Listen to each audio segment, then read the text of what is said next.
missing out was the likes of Ghana, who was down in 33rd, unfortunately for him. But an absolutely incredible day for Tadej Pogacar, and we might as well hear what he had to say about the race. I don't know.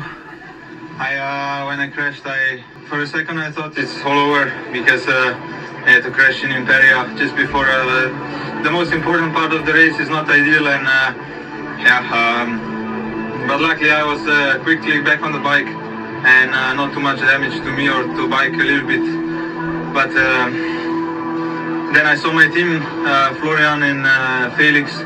They left out everything to come back to the front, and then they gave me back hope, and the legs were still okay, and Brandon and Isaac did the rest on the Cipressa. So today, if there's no team, probably I would just go straight.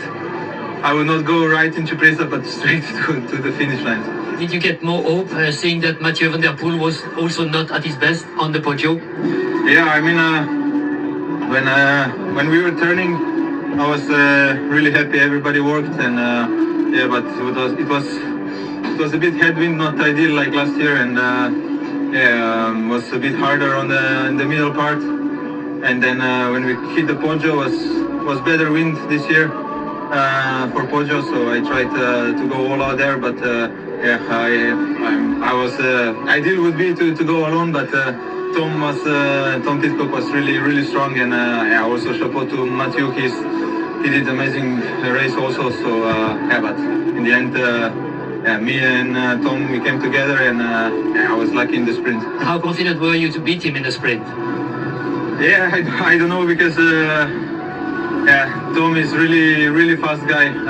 We all know this. He's punchy, he's fast, and he looks really in shape. So I was a bit afraid when he let me go first, and I was waiting as far as long. But I also know that I cannot wait too long, because he has better kick than me probably. And in the end I was surprised. In the end was really close, and chapeau to him. Yeah. So what does this mean for Tadej Pogacar? It means he adds himself to the list of riders who has 4 monument wins, in terms of him winning Milan-San Remo now, Tour of Flanders, Lombardia, and Liège-Bastogne-Liège, and missing Paris-Roubaix, and obviously he finished second in that last year. And the way he did it, the crashing, and obviously we know a tumble takes something out of riders, and here absolutely just being calm, getting back into it, chasing hard back on, and then somehow maneuvered himself from the back in the Cipressa all the way to the front was absolutely something that is a bit understated as well. So I think he did an absolutely incredible job through the whole process of the crash and getting to the front. And obviously there is that omen, if you are the favorite for Milan-San Remo, you don't often win, and obviously he's also the world champion, so the curse of the rainbow jersey. Maybe that's what struck in the crash, but a phenomenal victory. He really showed that he is the best one-day racer, monument rider, and in a race where he was caught out so many times in different scenarios. Last year could have been second, but it turned into third with Ghana, and the way he won it here, really taking the mantle, taking the responsibility. And even when Pitcock wasn't pulling his turns, he made sure that he was not gonna let up here. It was very close when you see the final photo, how close the chasers got. Maybe they were a bit annoyed that they could have pushed a bit more. It wasn't that far, but was there more in the tank? Some of these teams maybe have more energy and could push it back. But Pogacar, I think he really showed he is the best rider when it comes to any terrain and in the monuments. He podiumed all the monuments last year.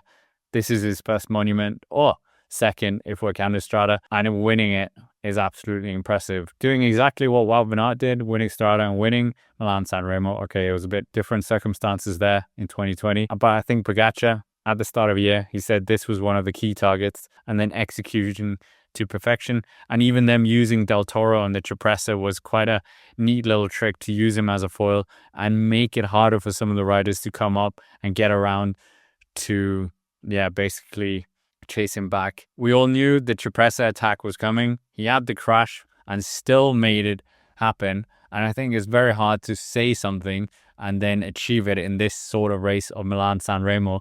So I think he's absolutely just earned that tag of being the modern cannibal. He still has some way if he wants to get to Eddie Merckx status in this race. Eddie Merckx winning 7. I mean, is that going to happen? I'm not quite sure, but obviously he's far surpassed him in Il Lombardia, for instance. So, I mean, the battle between those two, I think, historically is quite an impressive one. And Pogacar isn't really in a rivalry with anyone. He's more in rivalry with the history books, which is quite emphatic as well. And this is only his second race day of 2026. 100% record still.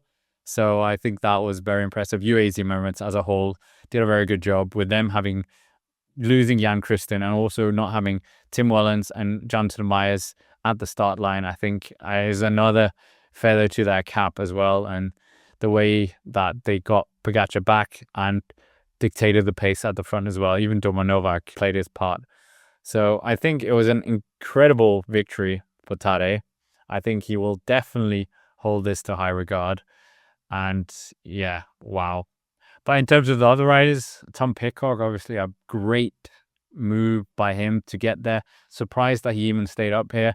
That was a rider who hadn't been in the top 10 ever in Milan-San Remo and doing it very emphatically here. And obviously after that Milan-Torino win, that was something that he showed. He was caught up in a crash last year, so he didn't show the full force of him, and maybe this does show that he's going to be very strong in the one-day races as well. And I think Q36.5 will be very happy with this podium. And I mean, I think he will be very happy with this podium. He hasn't got that many podiums in monuments, and this one will be very special, I think, as well. But Mathieu van der Poel, obviously, he's going to be very disappointed about this. It looked like he was in very good control. He looked absolutely impressive in Tirreno and was potentially the favorite, but does come under that curse of back-to-back wins. Just isn't meant to be.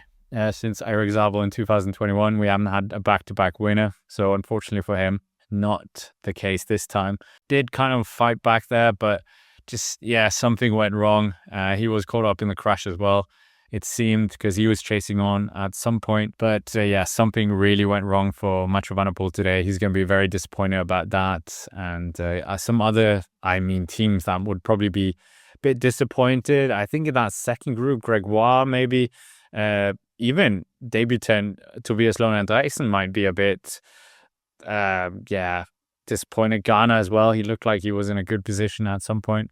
But that second group, if they could have got that all back together, maybe the sprinters would have won maybe, because it's not far. It's very not far, that gap between when we see it in the finishing photo.